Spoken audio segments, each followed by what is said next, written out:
Hi! Gusto ko lang siya i-share about sa binabasa ko lagi. Natapos ko na 'tong buong libro na 'to. Maganda siya. Ibabasahin ko para i-share ko din po sa inyo. So, every day, meron akong binabasa ng isang page. Hanggang, anong page ba 'to? Hanggang 291. Eh, hindi naman araw-araw, paminsan-minsan lang siya. Pag na-bored ako, hindi lang puro Facebooks. Minsan ito rin. Maganda siya. Parang baliktad. Baliktad rin na. Baliktad nga siya. Baliktad siya kasi naka-front camera siya.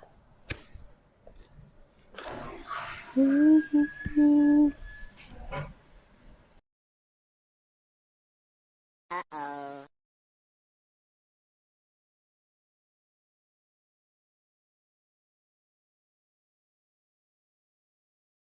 Uh-oh.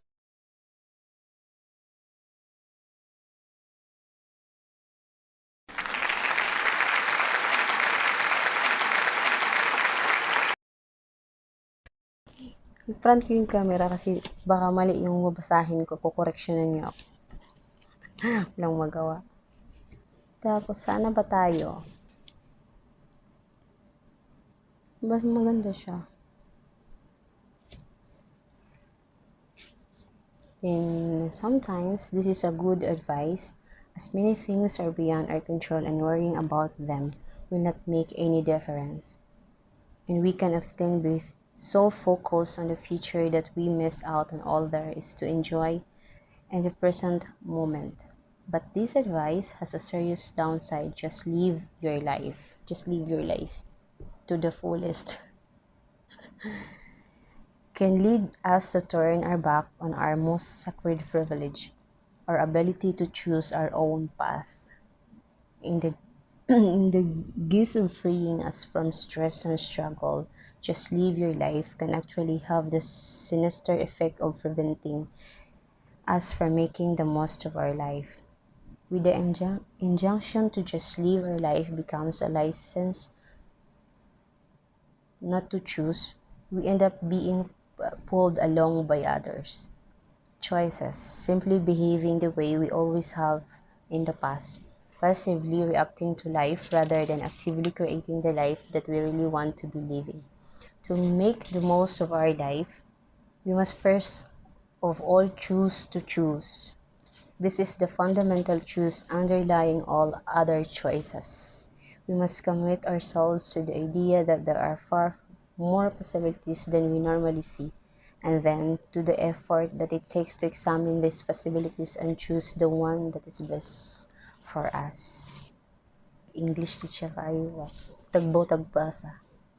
At some point, almost all of us have had the feeling of being trapped. We may hate working for an impossible boss who doesn't respect us. Kana kay problema kanang mga boss na to nga dili mo respeto, no? But because we need the paycheck and this is lousy time to be job searching, we feel we have no choice but to stay. Bitaw, no? Usahay gusto na nato umuuli, may trabaho ta. Kami mas masayop ta, gusto na to umuuli pero dili ta makauli. Wala tayo laing choice kung dili magstay, maghulat, makahuman tag 2 years. As niya ni kanang kuan niya sa ito ganyan, Arabic na ko kanang OFW ta ba na mga time na gusto na to umuuli pero ta makauli. Gusto na to mga wayag amo pero di na to mabuhat. Pero wala. Magstay. Wala tayo laing choice kundi humanon. So diri as pikas dunggan, ibalhin there's pikas dunggan. From human. So we will continue. We may be in a relationship with a partner from whom we have long felt alienated, or whom we no longer love, or who treats us badly, but we stay because we are terrified of being alone. No, dahil pod. Kay di na ako malipayan sa akong relationship nga nung mag-stay man ko. Bahala already di ko mag-stay. Wey. daghang kag ma-relate pag mo basa kaan. Continue ta. There are other ways of feeling trapped as well. We may think things are actually going quite well in our life, personally and professionally, and yet have the feeling that something important is missing. We may realize that, objectively, we have a lot to be grateful for, and yet feel that this realization is not enough, because nothing seems to excite or inspire us any longer, whether by our negative circumstances or even by our good fortune. We feel trapped and cannot say a way out. Wow, grabe. It is at such moments when we feel trapped that we must choose to choose. Na mao na gini siya na choose to choose. That we must commit ourselves to looking for a new ways to change our life. Change our life. Kita ra jud may nag-on sa atong gusto nato maabot. Dili kay na inani mo ako ang life, mao na lang jud ni nara maguna nato. Dito guys. Asa naman ko dapit? To finding within ourselves the case that will unlock the doors of the prison we are trapped in. This is the time to recognize that while objective constraints may unsay bot pasabot sa constraints. Mabasa na ko siya, ingon sila na if you can read, you can understand. Now I can read, why don't I don't understand? No. At least in part, shape our life. The trap has at least something to do with our own mindset as well. Paths are almost always open to us. Small or large changes we can introduce to improve our situation. Choosing to choose means searching for the path that lead to change. Okay. Recognize the power of choosing to choose. Sit yourself down to reflect, to analyze, to think about the possibilities that are open to you. Ask yourself some difficult question. Why do I have to do for my life to be the way I want it to be? Where do I want to go? How do I intend to get there? Write about your options. Discuss your situation with those you trust. Refuse to accept I have no choice as an answer.